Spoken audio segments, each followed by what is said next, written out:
Hello, my name is Ben Sayer. In this video, I'm going to walk you through capturing RootsMagic 3 wall charts in PDF files. The first thing we need to do is install a print driver that will allow us to capture anything that's sent to the printer into a PDF file format. So to do that, we're going to go get a free piece of software called Primo PDF. So I'm just going to start up a web browser here. And I'm going to point that to Primo, Primo, PDF.com. Okay, and I'm just going to press return there. That'll bring up that website, and you'll see right here there's a free copy of this. So I'm just going to click on this download button. Click on download now.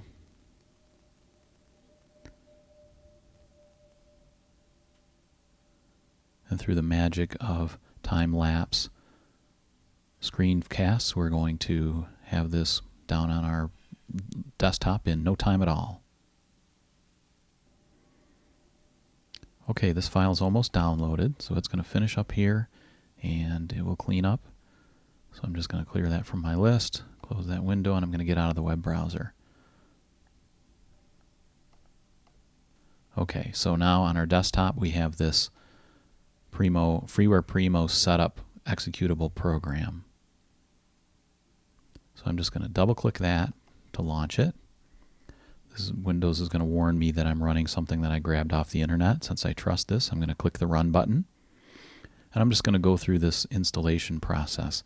So there's just some background information telling you what version this is and that sort of thing, telling you to do things like close your programs and such before you do the installation. In this case, I have no other programs running. I've already closed the web browser. So I'm just going to click Next down here to continue. There's a license agreement. You're going to want to read that, especially if you want to take a nap. And you're going to need to change this to I agree if you do before you can go next. So then once you've got that switched to I agree, you can click the Next button. It's going to ask you where you want this program installed. I'm going to accept the default location. If you wanted to change it, you could just click on this button over here and browse to where you wanted that program installed.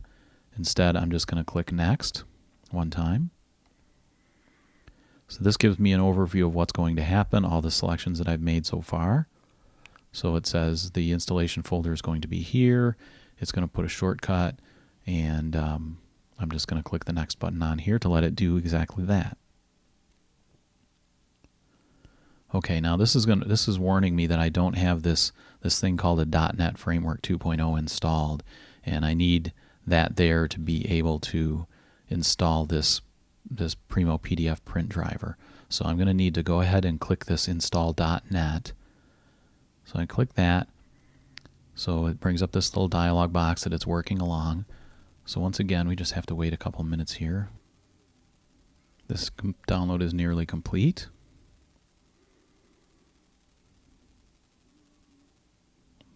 There we go. Now it's going to extract the files and install them.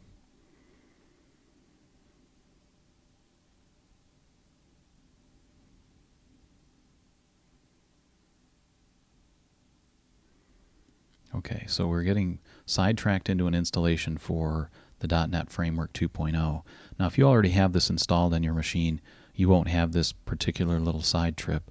But if you don't have this, then you'll be following right along with me here.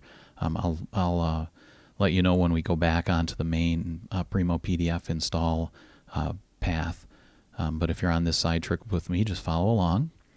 So we'll click the Next button. We'll accept the terms of the license agreement. Click Install.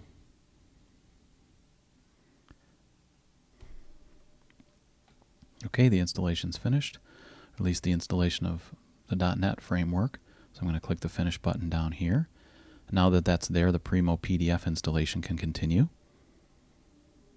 So if you already had the framework installed, you will have just zipped along to this point. So now this is going to want some information here. I'm just going to capture this.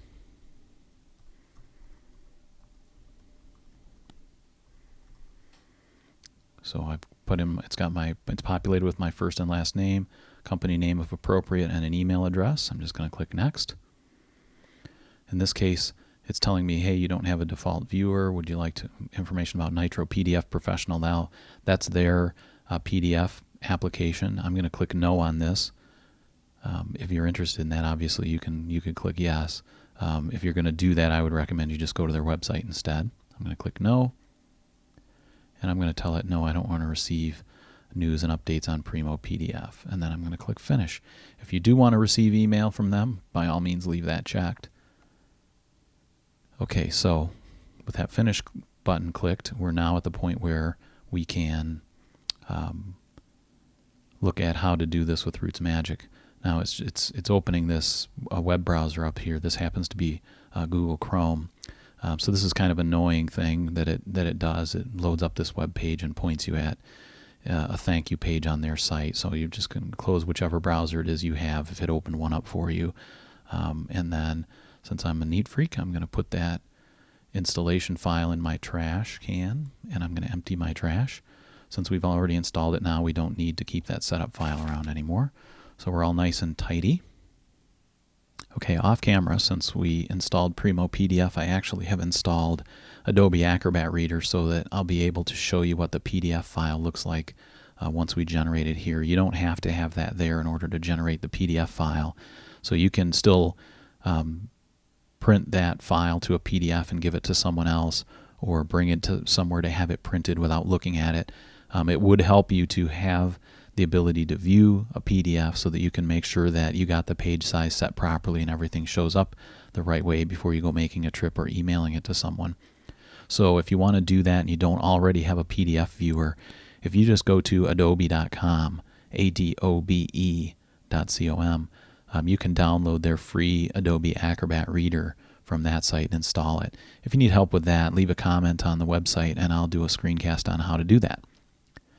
So now that I have those installed, Primo PDF and Adobe Acrobat, I'm going to start up RootsMagic. And so let's go up here to the reports on the menu bar. Click that one time, down to charts, over to wall charts, and I'm going to click that one time.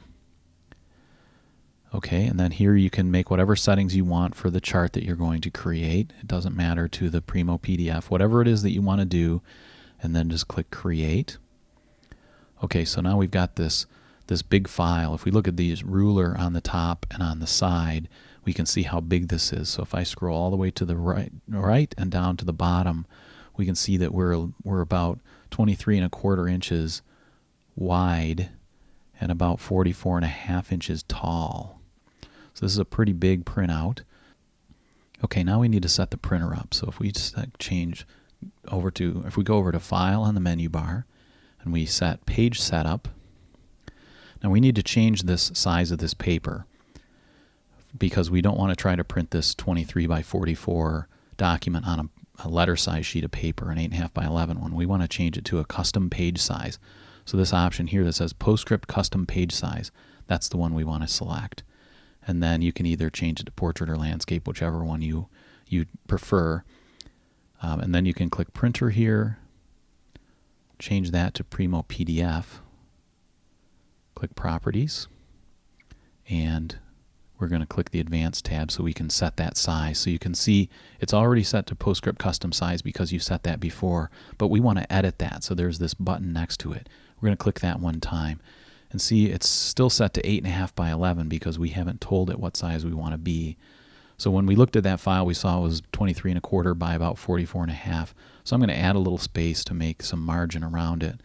And so I'm going to make this 25 inches by 47 inches. And I'm going to click OK. And OK again, and OK again, and OK again, and OK again.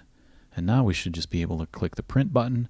All of our settings should be selected. You can see Primo PDF is selected as the printer. And if we click OK, it'll send that printout to that virtual printer. It will detect that print coming to it and will open the program called Primo PDF and give you some options for what you want to do. So for instance, it gives you the option to change where it's going to put the file. In this case, it's going to put it on the desktop. It's going to default to set it into your My Documents folder. but I tell it to put it on my desktop because I find it's easier to go get that. I keep my desktop completely clean, so I do one thing at a time and then clean up my desktop. So that works for me. I'm telling it to put it on my desktop. And we also have an option of what we want to do after it's processed that PDF. And by default, it's set to open the PDF file, which with whatever PDF reader you use.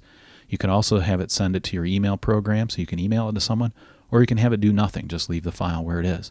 In this case, I want you to see it, so I'm just going to let it open the PDF for me. So once you've got those things the way that you want them to be, you can click Create PDF. And there we go. We've got this big, beautiful printout, and we can zoom in and out on this thing. So if we zoom in, you can see that all the details there, right? So let's scroll this over so you can see. See, that's beautiful. So if we go back out to fifth of page, then you can see that's all the chart that's going to print on one big sheet of paper. Now if we do File, Properties, here's where you can see that the size of the printout is actually 25 by 47, just like we asked for. So this PDF file contains all of that information in one picture on one page, so you can email that to a person, or so that they can take it somewhere and have it printed, or you can then take this file and insert it into another document, whatever it is, but you've got one virtual piece of paper with one chart on it.